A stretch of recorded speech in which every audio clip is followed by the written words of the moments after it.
16 सितंबर 2011 को 39 साला Steve Stevenson Montana के एक घने जंगल की तरफ रवाना हुआ। वो शिकार के सफर पर निकला था। उसने मोंटाना और आइडाहो की सरहद के साथ वाक़े जंगलात में काले रीछ के शिकार का बाकायदा लाइसेंस हासिल किया हुआ था और 3 दीगर अफराद के ग्रुप के साथ शामिल हुआ। उन सबको दोनों रियासतों में सरहद के दोनों तरफ काले रीछ के शिकार की इजाजत थी। स्टीव एक वफादार शौहर और 2 कम उम्र बेटियों, जिनकी उम्रें 14 और 10 साल थीं, का बाप था। वो हेक्रॉफ्ट माइनिंग नामी कंपनी में चांदी और सोने की कानों में बतौर माइनर काम करता था। फारिग वक्त में वो खुद को एक आउटडोर इंसान समझता था। उसे जंगलों में हाइकिंग, कुदरत के करीब वक्त गुजारना और दोस्तों के साथ मुहिम जोई करना बेहद पसंद था। वो इस इलाके में कई बार पहले भी शिकार कर चुका था। मजमूई तौर पर स्टीव इस शिकार के सफर के लिए बहुत पुरजोश था। ग्रुप के तमाम अफराद जंगल की तरफ रवाना हुए, इस उम्मीद के साथ कि वो किसी काले रीछ का शिकार करेंगे। रास्ते में हल्की फुल्की गुफ्तगू आहिस्ता आहिस्ता असल मकसद की तरफ मुड़ गई। कुदरत की एक अजीम मखलूक को निशाना बनाने का ख्याल। तकरीबन 3 मील का सफर तय करने के बाद स्टीव और 20 साला टाई बेल ने मजीद इलाका कवर करने के लिए अलग होने का फैसला किया। वो अक्सर अकेले शिकार करते थे और दिन के इख्तिताम पर दोबारा इकट्ठे हो जाते थे, लेकिन वो जानते थे कि इस इलाके में ग्रिजली रीछ भी मौजूद हैं। दर हकीकत उन्होंने ग्रिजली रीछ की मौजूदगी के आसार भी देखे थे, इसीलिए वो जानते थे कि जोड़ी की सूरत में शिकार करना ज्यादा महफूज है। उन दोनों ने पहले ही ये तय कर लिया था कि अगर उन्हें ग्रिजली नजर आया तो वो फौरन इलाका छोड़ देंगे और किसी और दिन वापस आएंगे। जब वो काले रीछ की निशानियों की तलाश में जंगल का जायजा ले रहे थे तो वो एक ऊंची पहाड़ी की चोटी पर चढ़ गए ताकि दूर तक देख सकें। चोटी पर पहुंचकर दोनों अफराद वादी के पार देख सकते थे। इब्तिदा में किसी रीछ का कोई निशान नजर नहीं आया, लेकिन फिर टाई को लगा कि उसने कुछ देखा है। दोनों रुक गए। टाई ने झाड़ियों के दरमियान हरकत देखी। बालों की एक झलक। कोई बड़ा जानवर हरकत कर रहा था। उसका सर जमीन की तरफ झुका हुआ था, जैसे वो बेरियां, जड़ें या पत्ते तलाश कर रहा हो। टाई ने अपनी राइफल आंख से लगाकर निशाना लिया। जैसे ही रीछ झाड़ी के पीछे से बाहर निकला, टाई ने फायर कर दिया। एक ही गोली की आवाज गूंजी। रीछ लड़खड़ाया और फिर घने जंगल की तरफ भाग गया। स्टीव और टाई ने उसके पीछे जाने से पहले 15 मिनट इंतजार किया। उन्हें यकीन करना था कि रीछ मर चुका है। एक जख्मी जानवर सबसे ज्यादा खतरनाक होता है, लेकिन दोनों अफराद को ये अंदाजा नहीं था कि उन्होंने काले रीछ को नहीं बल्कि उसके कहीं ज्यादा खतरनाक कजन ग्रिजली रीछ को गोली मारी है, जो कैबिनेट याक इकोसिस्टम में पाए जाने वाले सिर्फ 45 मालूम ग्रिजली रीछों में से एक था। इस इलाके में ग्रिजली रीछ का शिकार गैर कानूनी था, जैसा कि अमेरिका की तमाम 48 लोअर स्टेट्स में था। गुज़िश्ता सदी में हद से ज्यादा शिकार ने ग्रिजली रीछों की आबादी को तकरीबन खत्म कर दिया था, लेकिन तहफ्फुज और शिकार पर पाबंदी के बायस हालिया दहाइयों में इनकी तादाद कुछ हद तक बहाल हुई है। मोंटाना में शिकार करने वाले शिकारियों के लिए रीछ की शनाख्त का कोर्स करना लाजमी होता है। ताहम घने जंगल में जहाँ जानवर वाज़े तौर पर नजर नहीं आते, इनमें फर्क करना बेहद मुश्किल हो जाता है। अक्सर शिकारी को सिर्फ भालों की एक झलक दिखाई देती है, एक लम्हे के लिए। फिर उसे उसी लम्हे ये फैसला करना होता है कि गोली चलानी है या नहीं। ग्रिजली अब भी एक खतरे से 2-4 यानी इंडेंजर्ड नस्ल में शुमार होते हैं, इसलिए इस गलत शनाख्त का मतलब टाई के लिए संगीन कानूनी मसाइल हो सकते थे, क्योंकि उसने नादानिस्ता तौर पर कानून तोड़ दिया था। लेकिन हालात अब मजीद खराब होने वाले थे। जब खून के निशानात दोनों शिकारियों को जंगल के सबसे घने हिस्से में ले गए तो अचानक उन्होंने एक आवाज सुनी, टहनी टूटने की आवाज और किसी बड़े जानवर की गर्राहट और फूंकने की आवाज। वो समझ गए कि वो बहुत करीब पहुंच चुके हैं। उन्हें एहसास हुआ कि उन्होंने पहली बड़ी गलती कर दी थी। गोली रीछ को मार नहीं सकी थी और उन्होंने उसे मरने के लिए काफी वक्त नहीं दिया था। एक दरख्त के पीछे से झांकते हुए दोनों ने वो मंजर देखा जिस पर उन्हें यकीन नहीं आया। उनके सामने एक 400 पाउंड यानी 180 किलोग्राम वजनी भूरा रीछ खड़ा था। ये काला रीछ नहीं था, बल्कि एक जख्मी ग्रिजली था, अपनी किस्म का सबसे खतरनाक जानवर। और अब वो फंस चुका था। उसकी सांसें तेज और भारी थीं और उसकी आंखें दोनों अफराद पर जमी हुई थीं। अचानक उसने सर झुकाया, कान पीछे किए और पूरी रफ्तार से उन पर हमला कर दिया। दोनों ने फौरन अपनी राइफलें उठाकर फायर करना शुरू कर दिया, लेकिन रीछ न रुका,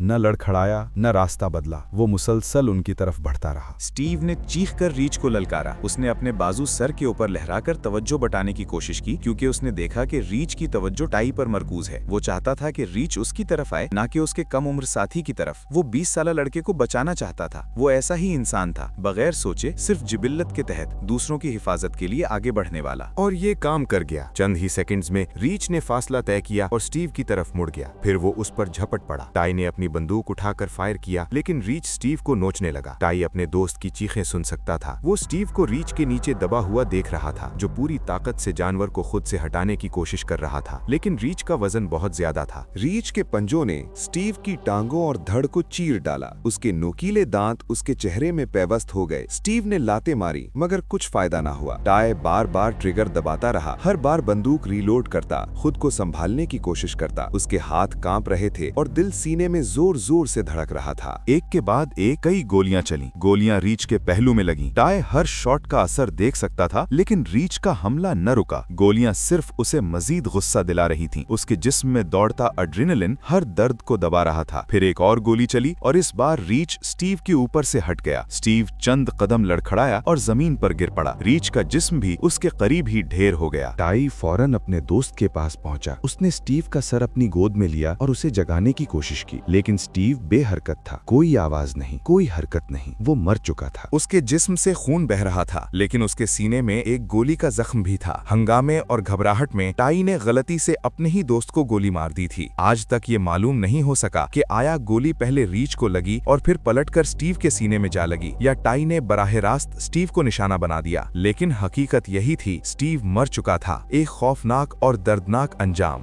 जब स्टीव जमीन पर बेजान पड़ा था, टाई ने टूटे दिल के साथ हुक्काम को फोन किया। उसने अपना दोस्त खो दिया था, जो एक शानदार मुहिम, फितरत में गुजारा जाने वाला खुशगवार वक्त होना था। वो एक अलमिये में बदल चुका था और वो खुद को उसका जिम्मेदार समझ रहा था। जल्द ही ऊपर से हेलीकॉप्टर की आवाज सुनाई दी। टाई ने रेस्क्यू टीम को अपनी लोकेशन बताई। स्टीव की लाश जंगल से निकालकर मोंटाना के लिंकन काउंटी हुक्काम के हवाले कर दी गई। मोंटाना स्टेट क्राइम लैब में पोस्टमार्टम किया गया, जिसमें तस्दीक हुई कि अगरचे स्टीव को रीच के हमले से शदीद चोटें आई थीं, खास तौर पर टांगों पर, लेकिन इसकी मौत असल में सीने में गोली लगने से हुई थी। टाई ने अपने दोस्त की जान बचाने की कोशिश में नादानिस्ता तौर पर इसी की जान ले ली थी। ये जानकर वो मुकम्मल तौर पर टूट गया कि स्टीव को रीच ने नहीं बल्कि इसी ने मारा था। वो इस सोच में डूबा रहा कि अगर वो जरा सा पुरसुकून रहता तो शायद स्टीव जिंदा बच जाता। रीच को बोजमन की लैब में ले जाया गया, जहां इसका वजन किया गया। वो नर था और अंदाजा लगाया गया कि इसकी उम्र 6 से 8 साल के दरमियान थी। अफसोसनाक तौर पर अमेरिका में हर साल रीच के हमलों में तकरीबन 5 या 6 अफराद जान से हाथ धो बैठते हैं, लेकिन इस बार जॉन के ज़िया का जिम्मेदार रीच नहीं था। हुक्काम की जानिब से टाई पर कोई इल्जाम आयद नहीं किया गया और इस वाक़े को एक हादसा करार दिया गया, क्योंकि रीच को रोकने के लिए दर्जनों गोलियां चलानी पड़ी थीं। मुमकिन है कि अगर टाई स्टीव को गोली ना भी मारता, तब भी वो इस खौफनाक अंजाम से ना बच पाता।